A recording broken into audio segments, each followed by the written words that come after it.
Mis queridos hermanos, reflexionamos la lectura del Santo Evangelio según San Marcos capítulo 11 versículos del 11 al 26. Al día siguiente, cuando salía de Betania, sintió hambre. Vio de lejos una higuera con hojas y se acercó para ver si encontraba algo. Al llegar no encontró más que hojas, porque no era tiempo de higos. Entonces le dijo: nunca jamás coma nadie de ti. Los discípulos lo oyeron.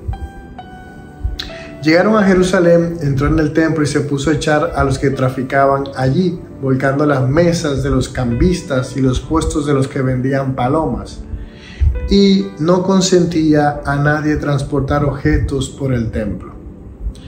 Y los instruía diciendo: ¿no está escrito, mi casa se llamará casa de oración para todos los pueblos? Vosotros en cambio la habéis convertido en cueva de bandidos. Se enteraron los sumos sacerdotes y los escribas como le tenían miedo, porque todo el mundo estaba asombrado de su doctrina, buscaban una manera de acabar con él. Cuando atardeció, salieron de la ciudad. A la mañana siguiente, al pasar, vieron la higuera seca de raíz. Pedro cayó en la cuenta y dijo a Jesús: Maestro, mira, la higuera que maldijiste se ha secado. Jesús contestó: tened fe en Dios. Os aseguro que si uno dice a este monte: quítate de ahí y tírate al mar, no con dudas, sino con fe que sucederá lo que dice, lo obtendrá. Por eso os digo, cualquier cosa que pidáis en la oración, creed que os la han concedido y la obtendréis. Y cuando os pongáis a orar, perdonad lo que tengáis contra otros, para que también vuestro Padre del cielo os perdone vuestras culpas. Palabra del Señor. En esta lectura de hoy hay muchas cosas que podríamos sacar o enfocarnos. Está el tema de la higuera que él maldice porque fue a buscar fruto y no encontró. Es un ejemplo de cómo siempre debemos dar fruto, en todo tiempo y lugar. Dios espera de nosotros que demos fruto. Él siempre está esperando que todo ese talento que ha depositado en nosotros lo pongamos al servicio, que no lo hemos enterrado, que no lo hemos malgastado, sino que esté funcionando. Porque cuando no servimos, cuando no estamos ejerciendo un servicio dentro de la iglesia, nosotros nos secamos. Nosotros nos entra la monotonía, el cansancio, nos volvemos unos cristianos domingueros de simplemente ir a misa los domingos, rezar un rosario y ya está. Pero el servir, el poner esos dones de Dios al servicio de Él, de su pueblo, de los hermanos, nos pide un poco más.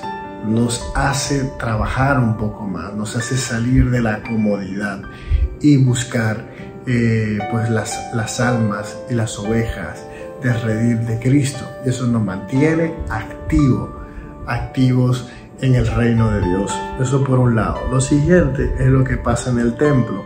Jesús echa fuera a los que estaban traficando dentro del templo, porque se supone que es un lugar sagrado.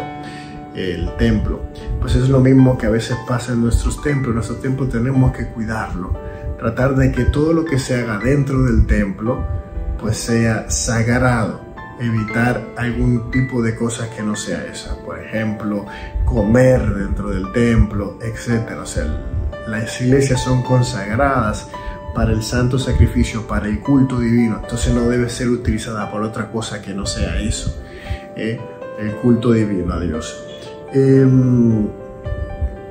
Luego termina con... Aquí hay casi todo lo que sale aquí en Marcos condensado en estos solos versículos está repartido en otros evangelios sinópticos más largos y en otros contextos. Marcos es más compacto, por eso es más corto el evangelio de Marcos. Nos hace primero que Jesús nos dice que todo lo que nosotros pidamos a Dios, y eso creo que lo he tocado alguna vez en alguna reflexión, esa fe audaz, esa fe carismática, esa fe que logra arrancar milagros a Dios. Aquí Jesús nos da pues las pautas que tiene que tener esa fe, que logra milagros. ¿Cuáles son las pautas? No con dudas. No se puede dudar de lo que estoy pidiendo. Fe en que sucederá lo que estoy pidiendo.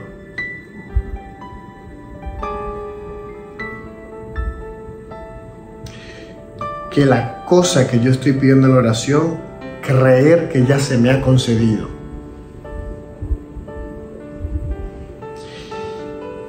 Y él entra en otro tema, que es el perdón. Y aunque parece que está desligado, está ligado.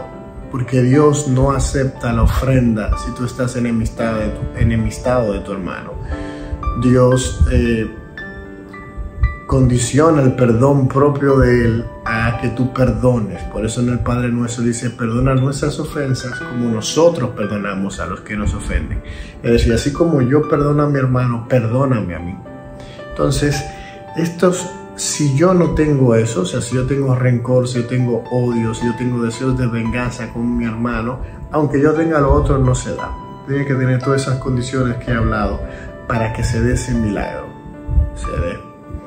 Entonces, si lo pides, él pone un ejemplo, tú le vas a decir a esa montaña: muévete, y te va a obedecer. Ya de ahí a creer o no creer en esa palabra de Jesús que te dice que si crees lo vas a ver con tus ojos, cómo te va a obedecer. Te va a obedecer la montaña, porque lo que pidas, y vuelvo y lo repito, creed que se os la han concedido y la obtendréis. Cualquier cosa que pidáis en la oración, creed que os la han concedido y la obtendréis. El que tenga oídos para oír, que oiga.